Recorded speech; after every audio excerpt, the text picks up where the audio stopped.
So కన్నడలో చాలా మంది సూపర్ స్టార్స్ ఉన్నారు. వాళ్ళల్లో one of the super star అయినటువంటి స్టార్ మన దర్శన్ గారు. సో దర్శన్ గారు కి సంబంధించినటువంటి సినిమా కూడా డిసెంబర్ లో రిలీజ్ అవుతుంది. సో డిసెంబర్ 29న కాటేరా అనేటువంటి సినిమాతో మన ముందుకు వస్తున్నారు.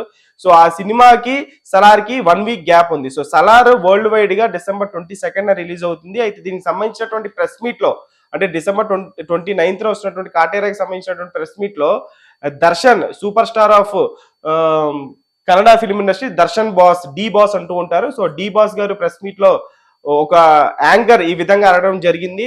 సో మీతో పాటు సలార్ కూడా ఒక 1 వీక్ ముందే రిలీజ్ అవుతుంది కదా, సో దీనికి మీ సినిమాతో ఏమైనా ప్రాబ్లం ఉంటుందా, క్లాష్ ఉంటుందా అంటే, Kannada cinema Telugu cinema brothers లాంటివి, అన్నదమ్ములు లాంటి వాళ్ళు. సో వాళ్ళ సినిమాని మేము ఆదరిస్తున్నాం ఎప్పటి నుంచో కూడా. మా సినిమాని కూడా వాళ్ళు ఆదరిస్తున్నారు కేజీఎఫ్ నుంచి. అలాగే నా సినిమాలు కూడా కొన్ని రిలీజ్ అయ్యాయి అక్కడ.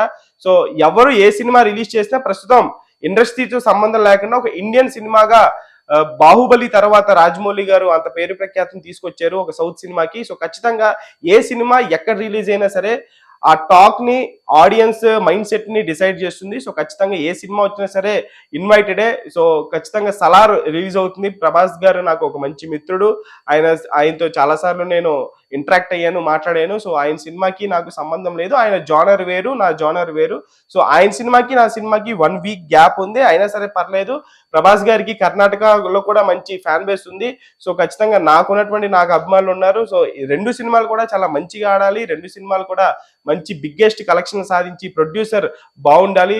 సో ప్రొడ్యూసర్స్ బాగుంటేనే ఇటువంటి సినిమాలన్నీ కూడా, భారీ చిత్రాలన్నీ కూడా నిర్మించదగ్గే ప్రొడ్యూసర్స్ మన దగ్గర ఉన్నారు. సో ఖచ్చితంగా సలార్ అనేటువంటి సినిమా బిగ్గెస్ట్ హిట్ అవ్వాలని చెప్పేసి కోరుకుంటున్నా అంటూ ఆయన రీసెంట్ గా కాటేరాకి సంబంధించినటువంటి ప్రమోషన్స్ లో భాగంగా ప్రభాస్ గారి గురించి ఈ రకంగా చెప్పుకొచ్చారు. మరి చూడాలి, కాటేరాకి సలార్ కి 1 వీక్ గ్యాప్ ఉంది. సో 1 వీక్ తర్వాత వస్తున్నటువంటి కాటేరా అనేటువంటి సినిమా ప్రభాస్ సలార్ సంబంధించినటువంటి కలెక్షన్స్ ధాటికి నిలుస్తుందా, నిలవదా అని చెప్పేసి. సో ఆబ్వియస్లీ దర్శన్ గారికి అయితే మంచి ఫ్యాన్ బేస్ ఉంది, కానీ సో అటు పక్క వస్తుంది సలార్ ప్రశాంత్ నీల్ గారి డైరెక్షన్ లో కాబట్టి ఆఫ్టర్ కేజీఎఫ్.